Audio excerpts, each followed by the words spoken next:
Olá, gente, como eu falei, os hebreus eles buscavam aí a terra prometida. Terra essa que foi prometida por Deus, era uma terra muito fértil, era a terra onde corria o leite e o mel.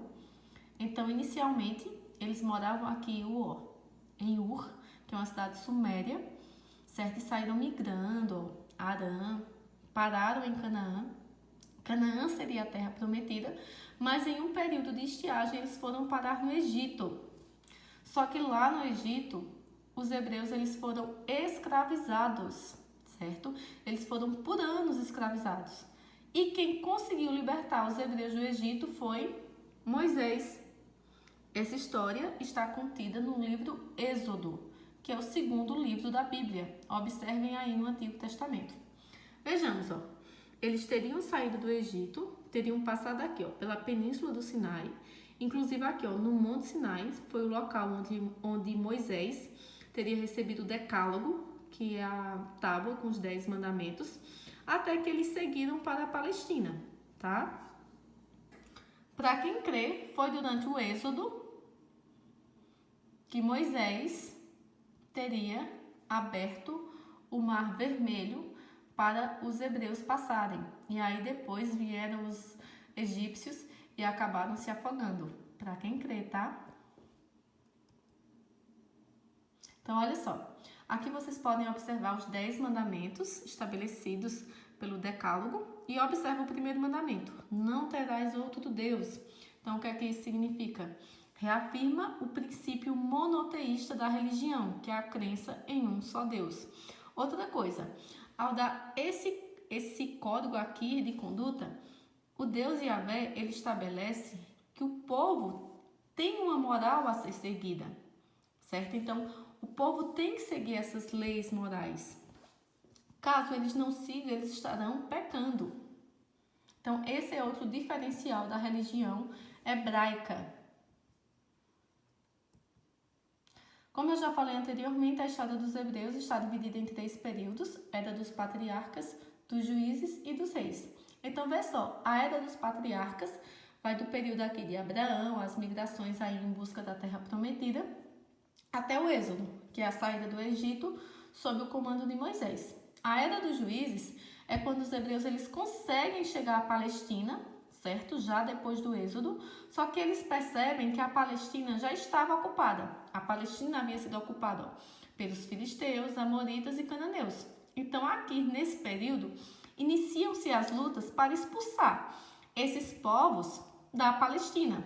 Vai ser aí onde vão surgir entre os hebreus juízes, tá? Acredito que todo mundo aqui já ouviu falar na história de Sansão e Dalila. Pronto.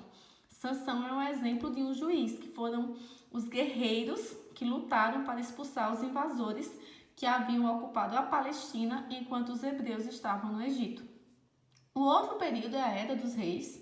Nós temos aqui Saul, que foi o primeiro rei, Davi, que é quem vai conseguir conquistar a Palestina derrotando o filisteu Golias, tá? E aí Davi vai ser coroado como rei.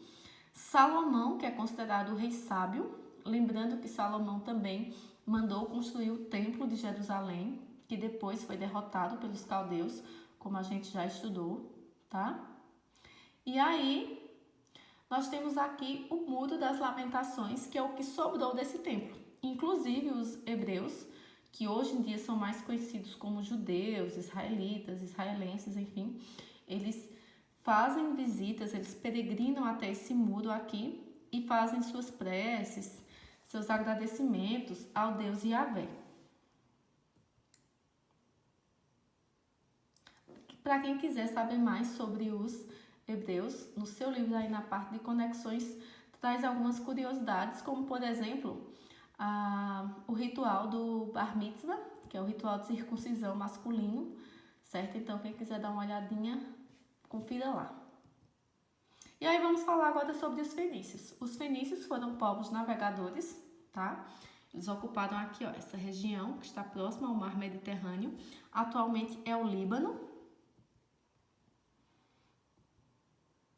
Como eles se dedicaram ao comércio, então eles precisavam de embarcações para poder levar as mercadorias nos diferentes lugares da costa, tá? Aqui vocês podem observar as 3 principais cidades fenícias, que foi Biblos, Sidon e Tiro, certo? Os fenícios, eles tinham várias cidades, contudo, essas foram as principais. Como eu já falei, eles eram povos que se dedicavam ao comércio. Por isso, então, para facilitar as transações comerciais, eles estabeleceram feitorias ao longo da costa. Uma dessas feitorias foi a cidade de Cartago, que está situada aqui no norte da África. E aqui vocês podem observar, ó, a Fenícia. Essas rotas aqui são as rotas comerciais, tá? Então, de todas as feitorias que foram feitas, Cartago ela era a principal. Cartago ela foi disputada com os romanos e aqui vocês podem observar as ruínas de Cartago. Não só ela foi disputada, como o mar Mediterrâneo também foi disputado pelos romanos num conflito que foi chamado de Guerras Púnicas, mas isso a gente vai ver mais à frente.